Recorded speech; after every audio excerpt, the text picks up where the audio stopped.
Hello everyone, my name is Tavinder and welcome to this session. In this session, we are going to discuss about how can we score 40 plus in general awareness of phase 1 of RBI grade B examination. हम सबको पता है general awareness is holding a very important we can say section in the phase 1. कम से कम 80 questions आते हैं from your phase 1, right? Out of 200 questions we have 80 questions of general awareness, जिसके लिए हमें कितना टाइम दिया जाता है? 25 मिनट्स का टाइम दिया जाता है to solve.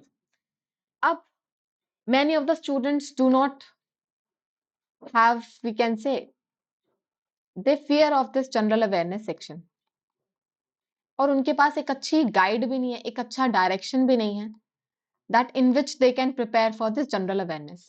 We know that there is huge weightage of this general awareness section जो हमें स्कोप देता है to earn good scores for the examination.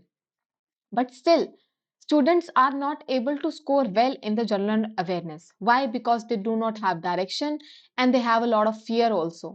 क्योंकि उनके पास sources ही इतने ज़्यादा हैं. They have lot more sources which leads to lot of confusion, right? उनके पास इतनी confusion हो जाती है at the end of the day and they end up doing nothing. ठीक है, सब कुछ ineffective हो जाता है. They are not able to prepare for anything. ठीक है, तो in this video we are going to target a strategy which is going to allow us to score 40 plus marks in the general awareness. अगर आप ये सब चीजों को अच्छे से फॉलो करेंगे, इंप्लीमेंट करेंगे, obviously you are going to score well in the general awareness. At least 40 नहीं तो आप कम से कम 30 to 40 मार्क्स तो आराम से आप स्कोर कर सकते हैं in the general awareness. Let's see how much is required. आपको चाहिए कितने? तो बेसिकली ये आपका 2025 एग्जामिनेशन का ओवरऑल कट ऑफ है. ओवरऑल कट ऑफ आपको कितना चाहिए? 77.5 चाहिए आउट ऑफ 200 मार्क्स, जिसमें से जनरल अवेयरनेस का सेक्शनल कट ऑफ कितना था? 24 out of 80. So see we are targeting good amount of score. ठीक है, हम 35-40 प्लस हम टारगेट कर जा रहे हैं थ्रू दिस स्ट्रैटेजी. ठीक है, तो आप इतना टारगेट करके चलिए सो दैट आपके पास इनफ बफर भी हो to cover the overall cut off as well. Overall cut off भी आप कंप्लीट कर पाए through this particular sectional cut off, right? अगर हम रीजनिंग की और क्वांटिटेटिव एप्टीट्यूड की बात करें, देखिए रीजनिंग और क्वांटिटेटिव में पहली बात तो आपके पास टाइम बहुत लिमिटेड होता है and there are limited questions as well. वो भी जो आपको किसमें सॉल्व करने हैं? फुल एक्यूरेसी से सॉल्व करने हैं. वहां पर आप रॉन्ग आंसर्स देने का तो चांस ले ही नहीं सकते, right? Because of this, reasoning and quant do not have that opportunity, or we can say do not have that scope to earn good marks. हम उसमें उतना ही परफॉर्म करके आते हैं कि जितना हमारा सेक्शनल कट ऑफ निकल जाए, राइट? जीए में हमारे पास ये स्कोप है बिकॉज देयर आर 80 क्वेश्चन. हमारे पास 80 क्वेश्चन हैं. अगर उसमें से हम 60 to 50 भी कराते हैं विद इन दिस 25 मिनट्स और उसे भी हम अच्छे से पढ़ के गए हैं, then we are able to 40 score 40 plus in the examination. ठीक है, इंग्लिश में भी हमारे पास इतना स्कोप नहीं होता. अगेन क्वेश्चंस लिमिटेड होते हैं, टाइम कम होता है हमारे पास, और उसमें रीडिंग टाइम बहुत ज्यादा लेता है. ठीक है, रीडिंग टाइम अगेन बहुत ज्यादा लेता है इंग्लिश, तो हमारे पास वहां पर भी स्कोप कम ही रहता है. हम उतना ही करके आते हैं, कोशिश करते हैं कि सेक्शनल हमारा कट ऑफ निकल जाए, राइट? अब देखते हैं why students are fear of this general awareness. देखिए, जनरल अवेयरनेस सबसे पहली बात तो स्टूडेंट सबसे बड़ी गलती करते हैं कि वो बहुत सारे सोर्सेस को फोकस करते हैं. क्योंकि वो बहुत सारे सोर्सेस को फोकस करते हैं, दे हैव सोर्स कंफ्यूजन. पहली बात तो यही प्रॉब्लम रहती है, उनके पास सोर्स कंफ्यूजन बहुत रहती है. And they have and up having too much things on their plate. उनके पास इतना सारा इंफॉर्मेशन आ जाता है कि अब उनको उसमें से कुछ भी याद नहीं रहता. They can't remember each and every fact whatever they have catered from different sources. ठीक है, then also lead to FOMO. That means आप बहुत सारे सोर्सेज को फॉलो कर रहे हैं. Each and every sources is following different kind of sources and they have different kind of newses. ठीक है, तो अब अगर आपने दूसरे सोर्स पे गए, ठीक है, आप दूसरे सोर्स पे गए, आपने देखा कि यार इसने तो ये वाली न्यूज भी कवर की हुई है, जोन सा मैं सोर्स फॉलो करता हूँ उन्होंने ये वाली न्यूज कवर नहीं करी, तो this will give you a, we can say, feeling of FOMO. आपको फोमो होता है, देन यू गेट एंग्शियस, आपकी इफेक्टिवनेस कम चली जाती है, and then you stress out and freak out at the time of the examination, और फिर आपकी जो परफॉर्मेंस होती है वो भी कम हो जाती है, नीचे चली जाती है in the GA section. And these all are the reason why people are more feared of this particular section, that is general awareness. ठीक है, इसमें आपको क्या चाहिए, एक डायरेक्शन चाहिए, you need a direction, you need a direction and a strategy. Obviously आपको एक ऑथेंटिक सोर्स चाहिए जिसे आप फॉलो कर सके। ठीक है, एक और हमें यहाँ पर इनपुट पता चला है, दैट सोर्स आपका लिमिटेड होना चाहिए, इट शुड बी लिमिटेड, और जितना लिमिटेड सोर्स है उसमें से आप जितना भी पढ़ के जाएंगे, that is should be effective and efficient enough. वो बहुत ही इफेक्टिवली पूरा हार्ड वर्क करके अच्छे से रॉट लर्निंग करके जाएंगे। ठीक है, एंड अगेन अगर मान लीजिए आपने 100% आपके पास इंफॉर्मेशन है, ठीक है, आप एग्जाम में गए 80% रह गई, ठीक है, एग्जाम में जरूरी तो नहीं आपको पूरी 100% याद रहेगी, 80% आपको याद है, out of that 80% of information, say 60 to 50% of questions are coming up from that particular knowledge, then you are able to say target 40 plus marks in the examination। ठीक है, तो सबसे पहले जो आपका स्ट्रैटेजी यहाँ फिर आपको जो गाइडेंस मैं देना चाहती हूँ यहाँ पर, is to limit your sources. एक पर्टिकुलर सोर्स रखे जहां से आप सारी इंफॉर्मेशन याद कर रहे हैं और एक्सेस कर रहे हैं। Now comes the question that हमें जीए में करना क्या चाहिए and what should we avoid. ठीक है, तो आपके जीए में 5 पिलर्स हैं, that means there are 5 things that you must read and must complete in order to cover this GA section in the examination. The first one is finance current affairs, then we have PIB current affairs, general current affairs, and then we have report and indices. कुछ ऐसे हमने pattern देखे हैं in past year papers as well कि कुछ reports, एक particular report से जरूर क्वेश्चन पूछते हैं in the examination, and then we have static GK as well. हम देखें तो पैटर्न चेंज हो चुका है ऑफ दिस कॉम्पिटिटिव एग्जामिनेशन, और पैटर्न चेंज होता भी रहता है। It is not good for you and for us also to follow a particular pattern, हम एक ही पैटर्न को फॉलो करते जाए। हमें पता चल गया चलो जी फाइनेंस करंट अफेयर से बहुत क्वेश्चन आते हैं, पीआईबी से बहुत क्वेश्चन आते हैं, we are just reading finance and PIB current affairs and we are not covering any other thing. ठीक है, this is not a right approach. ठीक है, तो पैटर्न चेंज हुआ है, और पैटर्न पिछले पास पैटर्न से हमने देखा है कि स्टैटिक से कम 15 से 18 क्वेश्चन पूछे गए हैं in the examination. So with this we get to know कि हमें फाइनेंस का स्टैटिक पोर्शन और ईएसआई यानी कि इकोनॉमिक एंड सोशल इशू और पीआईबी का स्टैटिक अच्छे से पढ़ के जाना है, because this is going to be helpful for you in the phase 2 as well and in your descriptive answers as well. आपको डिस्क्रिप्टिव आंसर्स लिखने में भी हेल्प करेगा, so you are going to read this well in advance for phase 1 as well.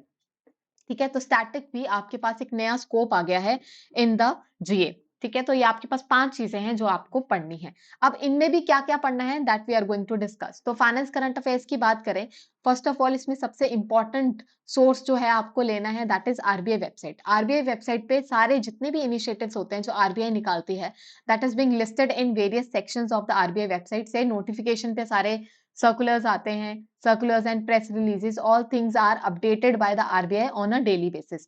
So you can visit the RBI website and see what else they have taken up and see all the newses and all the updates. ठीक है, सारी updates आपको मिल जाती हैं।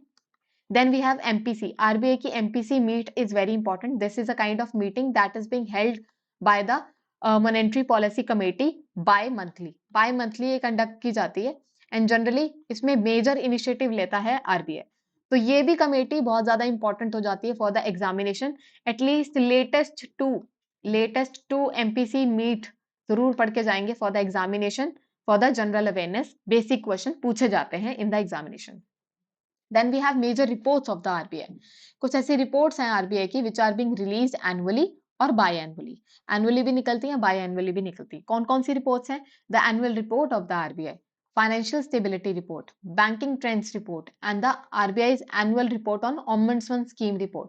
ये कुछ ऐसी major reports हैं आरबीआई की जहां से क्वेश्चन पूछा जाता है in the GA section. So you are going to cover these latest report for the GA section. Newspaper की बात करें, you have to follow any one of the newspaper, say Business Standard, Financial Express, Business Line और Economic Times. इनमें से कोई भी एक newspaper आप फॉलो करेंगे। क्यों करेंगे? पहली बात, जो भी आरबीआई के इनिशिएटिव्स होते हैं वो न्यूज़पेपर में सिंप्लीफाइड लैंग्वेज में दिए होते हैं, so you can cover that from this. Also apart from this, आपके जो अदर रेगुलेटरी बॉडी के न्यूज़ेज़ होती हैं, अपडेट्स होती हैं, that are also going to be covered in your Business Standard और से इन एनी अदर न्यूज़पेपर, ठीक है? तो अदर रेगुलेटरी बॉडीज़ जैसे कि IRDAI ने कोई अपडेट करा है, PFRDA ने कोई अपडेट करा है, तो यहाँ की अपडेट भी कहाँ जाती है? न्यूज़पेपर में आ जाती है। Also economic related articles are going to be very important for you, ठीक है? Economic related articles are also very important, ठीक है? यहाँ से GA तो नहीं आता, but that is very helpful for your interviews and descriptive answers, ठीक है? पर अभी तो हम GA की बात कर रहे हैं, तो GA पे ही हम स्टिक रहते हैं। इसके बाद आ जाता है PIB। PIB is a website of the government which is being regulated and monitored by the government only, ठीक है? तो PIB की फुल फॉर्म क्या है? Press information bureau. Press information bureau. तो यहाँ पर सारी अपडेट देता है गवर्नमेंट रिगार्डिंग इट्स इनिशिएटिव्स। कोई भी नई गवर्नमेंट स्कीम्स निकाल रहा है, इनिशिएटिव ले रहा है, दैट इज बीइंग हाइलाइटेड और updated here on this website. तो you can follow this update website for the finance news as well, ठीक है? क्योंकि कुछ अपडेट्स होती है फाइनेंस की जो PIB में आती है, राइट? तो अगर आप PIB वेबसाइट फॉलो करेंगे तो obviously your PIB current affairs will also get covered. PIB website पे ये सब चीजें आती हैं that we are going to talk about, ठीक है? ये सब चीजें अवेलेबल रहती हैं in the PIB website. PIB website पे आपकी आती है गवर्नमेंट स्कीम्स, दोनों, ओल्ड वाली भी और न्यू वाली भी। न्यू वाली तो देखिए आपको पढ़कर जानी है because it is new in this particular year, तो आपको पढ़ के जानी है, वहां से क्वेश्चन आने के चांसेस ज्यादा हैं। और कुछ ऐसी ओल्ड गवर्नमेंट स्कीम्स होती हैं विच आर वेरी फेमस, जो फेमस होती हैं और हम कह सकते हैं न्यूज़पेपर में रिसेंटली अभी डिस्कस की गई हैं by any government authority, then we are going to include that also in our preparation, ठीक है? तो that is one thing that you need to follow from the PIB website. Then comes your national level policies. कोई भी national level scheme है, national level initiative है, policy है, framework है जो गवर्नमेंट ने निकाला है ऑन अ नेशनल लेवल, देखिए बिग लेवल पे काम हो रहा है, तो again you are going to include that in your preparation. Again these are being given in your PIB website. PIB website पे ये अपडेट होता है। Then annual reports of ministries of international organisations, right? All these are must be covered by you. Then we have summits and conferences. That means India and the government of India often have a conferences and summits and also create committees for the various kind of purposes, right? And they also conduct summits and conferences with the foreign countries as well, right? तो ये सारे summits का agenda क्यों conduct किया था, what was the purpose, उन्होंने क्या initiate किया in this particular conference और कमेटी, ये सब चीजें आपको याद करनी है। Again these are being highlighted in your PIB. Then comes your budget. Budget कैसा होता है? बजट फ्यूचरिस्टिक होता है, गवर्नमेंट इसे रिलीज करती है, राइट? और ये बताता है कि दैट अपकमिंग पीरियड में हम कितने पैसे लगाएंगे और कितने टाइमलाइन पे लगाएंगे और कौन से सेक्टर पे लगाएंगे। So all these informations are important for you to remember regarding the budget as well. Budget भी बहुत इंपॉर्टेंट है, ये एनुअली आता है and you have to remember it. Then comes your economic survey. Economic survey is just like a report card of your economy. ये एक तरह की रिपोर्ट कार्ड है ऑफ योर इकोनॉमी, ठीक है? यहाँ पर आपको बताते हैं दैट आपकी इन्फ्लेशन कितनी है इकोनॉमी की, ग्रोथ रेट कितना है इकोनॉमी का, फाइनेंशियल हेल्थ कितनी है इकोनॉमी की, all such things are stated in your economic survey. So again this is very important. Again it all these things are available in your PIB website only, so you can follow this one single source for all such things, ठीक है? उसके बाद आ जाता है हमारे पास general current affairs. General current affairs यानी कि which are general in nature, ठीक है? इन्हें हम ज्यादा डिटेल में नहीं पढ़ते हैं, इन्हें हम ऊपर ऊपर से पढ़ते हैं, शॉर्ट में पढ़ते हैं और इनके ज्यादा हम कंसेप्ट्स में नहीं जाते। नेशनल लेवल तो हमने देख लिया, नेशनल लेवल तो हम इसे PIB में कवर कर लेंगे। स्टेट लेवल, अगर कोई स्टेट है, अगर उसने पर्टिकुलर स्कीम निकाली है, कोई इनिशिएटिव निकाला है, ठीक है? तो you are going to remember the initiative name and which state have introduced it. ऐसे हम स्टेट लेवल, हम कह सकते हैं इनिशिएटिव्स को हम याद करेंगे। फिर आ जाती है आपकी डिफेंस न्यूज अपडेट आ जाती है, दैट इज अगेन अपडेट है जो इकोनॉमी में हो रहा है। देन economic indices, ranking, all these things are being again shortly पढ़ेंगे, नंबर्स याद रखेंगे, रोट लर्निंग करेंगे यहाँ पर ज्यादा, रोट लर्निंग पे ज्यादा यहाँ पर इफेक्ट फोकस करेंगे। Then comes your banking and economy update, जैसे कि कोई बैंक किसी बैंक के साथ मर्ज हो रहा है, ठीक है? तो हमें नाम याद रखना है कि कौन सा बैंक कौन से बैंक के साथ मर्ज हो रहा है, ठीक है? कौन से बैंक का लाइसेंस कैंसिल कर दिया है RBI ने। ये सब छोटी छोटी इंफॉर्मेशन होती हैं जो आपको याद करनी चाहिए। GDP forecast and important appointments, all these things you must remember just before the examination, जैसे कि 3 से 4 हफ्ते या फिर 2 से 3 हफ्ते पहले कि आप प्रोजेक्शंस और अपॉइंटमेंट्स याद करके जाएंगे which are important. Then significant days, कौन सा इंपॉर्टेंट डेज है, जैसे कि women's day, children's day, all these things are again important. ये भी आप पढ़ के जा सकते हैं और पढ़ के नहीं भी जा सकते, पर अगर आप पढ़ के जा रहे हैं तो it is going to helpful for you, क्योंकि आप उतने ही ज्यादा अगर कोई डेज में से क्वेश्चन आ गया तो you will be able to solve it. ठीक है। Award and recognition and sports achievement, all these things can be done. Only ऊपर ऊपर से पढ़ना है, नाम नाम पढ़ना है, सिर्फ ऊपर से आपको मेजरली इनिशिएटिव पढ़ने हैं। ठीक है। अब इस चीज के लिए आप जा सकते हैं अफेयर्स क्लाउड में। अफेयर्स क्लाउड में सेक्शन वाइज आपको ये जनरल करंट अफेयर्स दिया होता है, where in you can access this freely. ठीक है। तो आपको वहां पर एक सोर्स मिल गया, एक सोर्स मिल गया आपको फाइनेंस करंट अफेयर्स का, एक सोर्स मिल गया आपको पीआईबी का, एक सोर्स मिल गया आपको जनरल करंट अफेयर्स का। Right now this takes a lot of time for a student to access these things also and also understand these things. ठीक है। इन्हें समझने में, इन्हें एनालाइज करने में और इनका वेरियस काइंड ऑफ इनके ओपिनियन व्यूज लेने में भी बहुत टाइम लगता है। बेसिकली न्यूज को एनालाइज करने में बहुत टाइम लगता है for the student, right? So if you want to follow us, you can follow us, wherein I used to cover the finance current affairs again in very detail, in a very simplified way, wherein I ensure each and every coverage, whether it is related to the RBI or related to the any other regulatory body. So सभी news I cover it on say Tuesday, Thursday, Saturday at the rate 4 p.m. 4 p.m. Daily हम conduct करते हैं on a regular basis, and you can follow us wherein every news is being covered on a daily basis. Then Prakash sir also cover the PIB.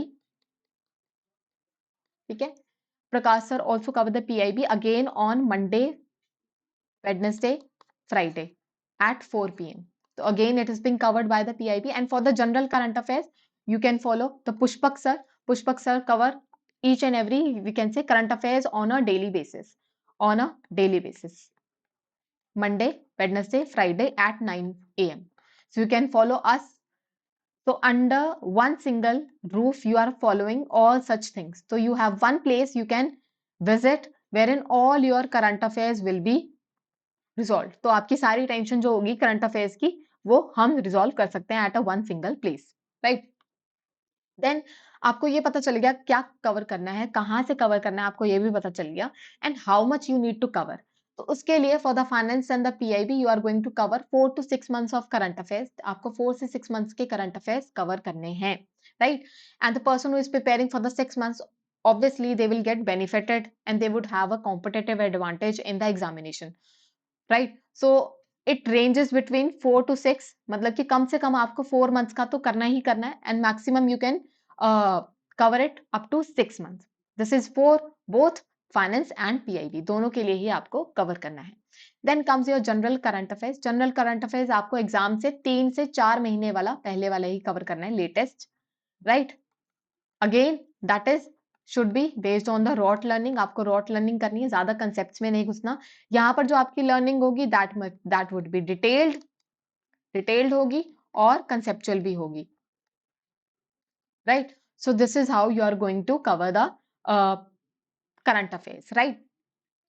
And now what are the key takeaways? अब याद नहीं रहता even after you are following this particular, हम कह सकते हैं, strategy, we cannot remember ma'am, how should we deal with it? So basically revision is the key. आपको revise करना ही पड़ेगा, without revision you will not be able to remember any fact. Revision कैसे करनी है? जैसे कि आप मान लीजिए फाइनेंस का और पीआईबी का आपने पीडीएफ उठाया, ठीक है, आपने पीडीएफ उठाया, उसे एक बार ही रिवाइज किया, या फिर आपने एक बार फर्स्ट टाइम आपने रीड किया एंड इट टुक से 2 hours for you to read the entire PDF, ठीक है, आपने पूरा इंटायर पीडीएफ 2 hours में कंप्लीट कर लिया, रीड कर लिया। देन आफ्टर से 1 month or 2 month you are again picking the same finance and PIB current affair and you are reading it again, you are revising it, and that would say 1 hour, it will take 1 hour, क्योंकि आपने पहले से पढ़ा हुआ है, तो it is going to reduce the timeline. Again after 1 to 2 month आप उसे फिर से उठाते हैं, और उसकी फिर से रिवीजन करते हैं, दैट विल टेक से 30 minutes because you have already revised it 2 times, right? तो आप थर्ड टाइम रिवाइज कर रहे हैं, आपको यहाँ तक कम टाइम लगेगा because majority of the facts you have remembered, और कुछ नहीं भी याद होंगे तो you will get remembered here. See, so revision is the key. Revision नहीं करेंगे, you will not be able to remember anything. Revision जरूर करनी है in order to get good marks. Then focus on the limited source. अपने sources को scattered मत रखें. Keep it very limited. आपके पास पूरी अथॉरिटी है, you have full right to see on the various social media platform to see आपको कौन से टीचर्स का अच्छे से समझ में आता है, कौन से प्लेटफॉर्म का अच्छे से समझ आता है, and stick to that particular source. आप उसी सोर्स को फॉलो करें for a longer period of time and have some confidence and trust over that particular source. आप उस सोर्स पर ट्रस्ट रखें, कॉन्फिडेंस रखें, ठीक है. And you are going whatever they are teaching you are going to remember that in efficient and effective way. आप efficiently उसे याद रखेंगे और अच्छे से याद रखेंगे so that it is going to be useful for your upcoming examination. And obviously when you are giving the examination, first of all you need to be calm in the examination. There would be a lot of surprises. आपको ऐसे questions आएंगे जो आपने कभी पढ़े भी नहीं होंगे, but still you need to be calm throughout the examination and you will cater to the questions which are read by you or you have studied about. Okay, so you will read the questions carefully and you will manage the time accordingly. ठीक है, read भी करना है, carefully read करना है, because most of the student what they do, they read very fast and they and up गलत पढ़ लेते हैं क्वेश्चंस और फिर उसकी वजह से वो गलत आंसर दे के आते हैं. तो आपको टाइम मैनेजमेंट करनी है, अच्छे से पढ़ के जाना है. जो सा क्वेश्चन नहीं आता आपको, you are going to skip that to avoid any we can say negative marking and you are going to cover those questions which are going to be there for you. ठीक है, जिसके लिए आपने पढ़ाई करी है. Right, so with this we are ending our session. I hope this has helped you in हम कह सकते हैं in your strategy in preparing for the GA, and best of luck. Goodbye everyone.